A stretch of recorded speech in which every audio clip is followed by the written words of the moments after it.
Goeiemôre, vandag praat ons oor een van daai dinge wat gesê word wat nie werklik waar is nie, 'n gesegde wat deur baie beraders en predikante en pastore gebruik word, wat deel geword het van ons geloof en waardesisteem, wat dood eenvoudig net nie waar is nie. En nêrens in die woord sal jy dit lees nie, en Jesus het dit verseker ook nie gesê nie. Hier kom hy. As jy gewonder het, jy sal hom dalk herken, hy klink so, jy moet jouself vergewe. Jesus vergewe jou en daarom moet jy net jouself ook vergewe. Ek het nou die dag self hierdie woorde gebruik en toe later besef dat dit 'n leuen is en net eenvoudig deur oorlewering in my fondasie van my geloofsbeginsels kom lê het. Kom ons breek gou hierdie een gesegde bietjie op en vra mekaar of dit die waarheid is. Kan 'n mens jouself vergewe? Is die vraag. Nee, ongelukkig nie, want net Jesus kan vergewe, omdat hy met sy kosbare bloed betaal het vir die reg en die jurisdiksie om as die hoëpriester volgens die orde van Melchisedek jou te kan vergewe, omdat sy bloed hier daarvoor betaal het. Om vir vergifnis te kwalifiseer, het jy ten eerste 'n redder nodig, wat jou oortreding of jou skuld op homself geneem het en ten volle daarvoor betaal het. Tweede, moet daar ware berou wees en dan bekering wat daarop volg. En dan kom die belydenis teenoor die Here en ook teenoor die een wat jy te nagekom het. Om vergifnis te ontvang, sê die Bybel, moet hierdie elemente teenwoordig wees in jou hart en in jou lewe. Kom ons hoor wat sê die woord van die Here in 1 Johannes 1 vers 8 en 9. As ons sê dat ons geen sonde het nie, mislei ons onsself en die waarheid is nie in ons nie. Met ander woorde, daar moet 'n plek in jou lewe kom waar jy besef dat jy sonde gedoen het. En na jou besef kom daar berou en verootmoediging wat dit voortbring.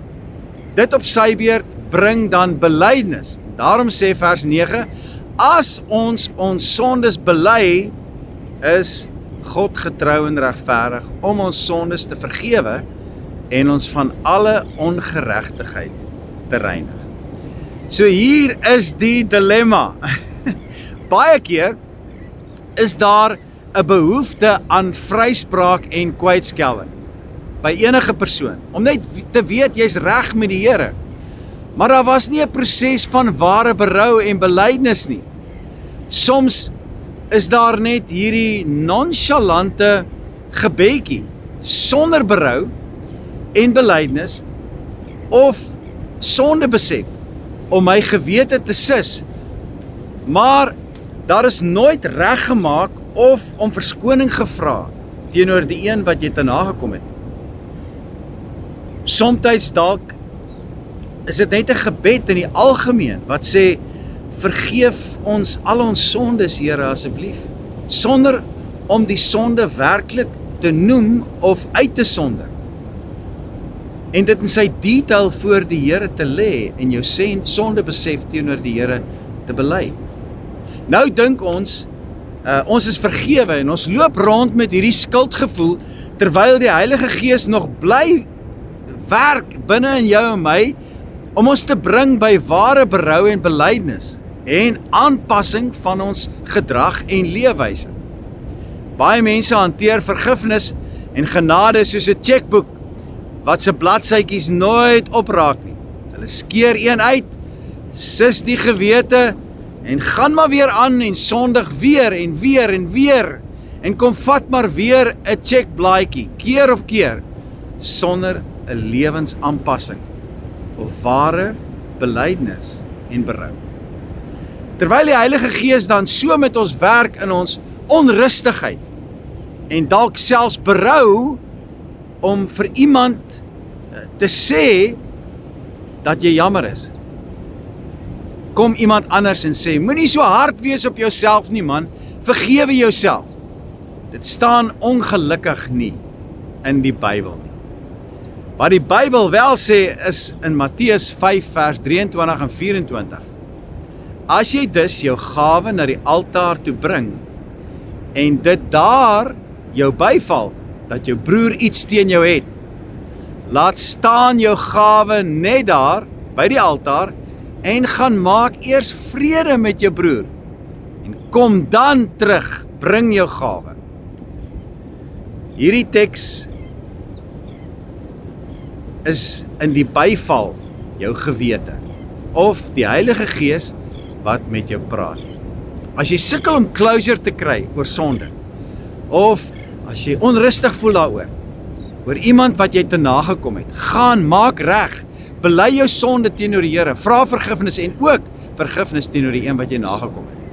Saam met vergifnis bring die Here ook vrede deur sy Heilige Gees. Moenie jou gewete sis of selfs gekrag deur jouself te probeer vergewe nie, want jy kan nie. Net Jesus kan jou vergewe. Hy het sy bloed vir jou daarvoor gestort. Ek sluit af met hierdie kosbare teks uit 1 Timoteus 1 vers 19. Wat sê, hou vas aan die geloof en behou 'n goeie gewete, omdat sommige hulle gewete onderdruk het hulle geloof skipbreek gelei. Jy sien, die bloed van Jesus was ons nie net skoon van ons sonde nie, maar dit reinig ook ons gewete.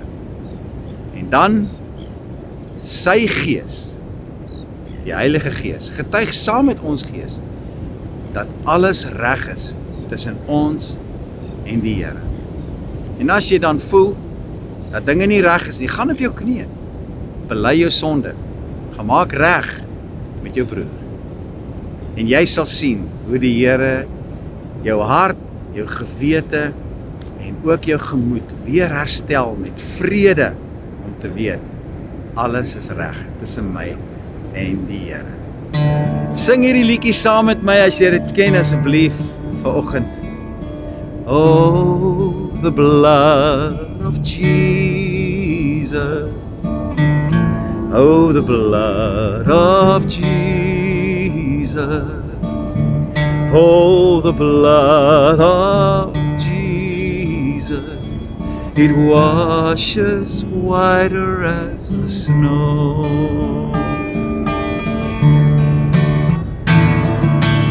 Oh, the blood of Jesus.